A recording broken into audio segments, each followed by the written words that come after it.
ध्यान दे सारे बच्चे, ये मेरा फिर एक्सरसाइज 9.1 का 4 नंबर प्रश्न है, क्लास 10th।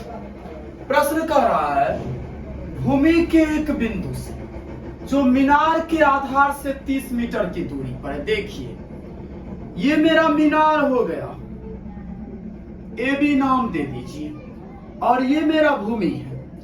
प्रश्न कर रहा है भूमि के एक बिंदु से, अब मान लीजिए इस जमीन पर एगो बिंदु कहीं सी है ना, जो क्या कंडीशन कर रहा है, मीनार के आधार से 30 मीटर दूर। तो मीनार का आधार तो बी है, बी से 30 मीटर दूर ये बिंदु सी है, और यहां से मीनार का उन्नयन कोण हो रहा है 30 डिग्री।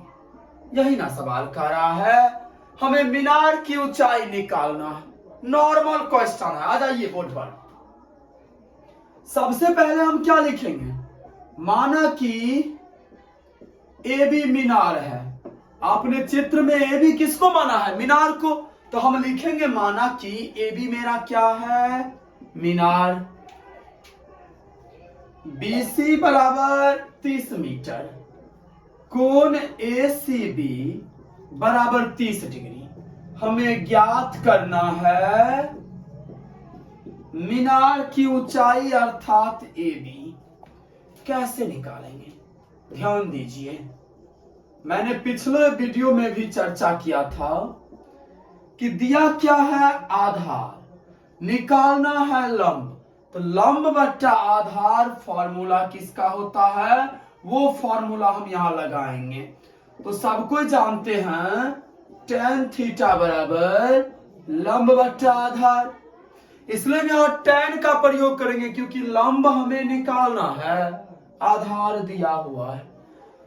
अब यहां थीटा के बदले उसका एंगल डिपोट कीजिए 30 डिग्री बराबर ए बी बट्टा 30, देन tan थीटा 30 का मान होता है 1/√3 बराबर ए बी बट्टा 30 ब्रज गुणन कीजिए, √3 ए बी बराबर 30, ए बी हो गया 30/√3।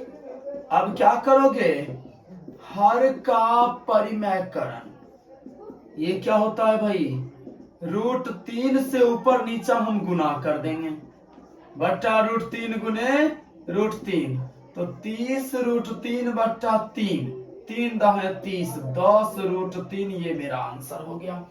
मतलब मीनार की ऊंचाई कितना निकल गया है, 10√3। आइए अब ये 5 नंबर सवाल क्या कह रहा है, भूमि से 60 मीटर की ऊंचाई पर एक पतंग उड़ रही है। ए रहा जमीन, ये मान लीजिए ए पतंग है जो जमीन से कितने ऊंचाई पर है, 60 मीटर की ऊंचाई पर जमीन से। बात समझे ना। अब पतंग एक रस्सी के द्वारा बंधा है जमीन पर, मान लीजिए सी बिंदु पर बंधा, ये रस्सी हो गया।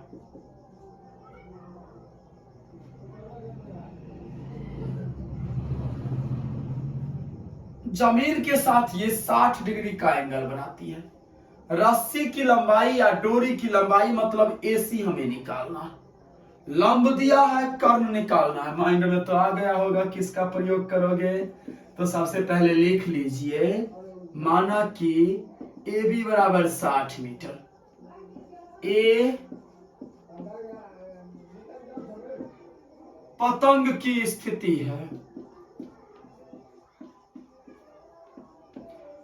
कोण एसीबी 60 डिग्री, और हमें ज्ञात क्या करना है, ज्ञात करना है एसी। ध्यान दीजिए सब कोई, समकोण त्रिभुज एबीसी में, एबीसी समकोण त्रिभुज ले लिया, और किसका प्रयोग करोगे आप, लंब दिया है, कर्ण निकालना है। लंब बट्टा कर्ण किसका होता है, साइन थीटा नहीं होता है। तो साइन थीटा बराबर लंब ए बी बट्टा कर्ण ए सी, देन साइन कितना 60 बराबर 60 बट्टा ए सी। अब चलिए साइन 60 का वैल्यू होता है, 1 सेकेंड, साइन 60 का वैल्यू क्या कोई बता सकते हैं आप लोग? साइन 60√3/2।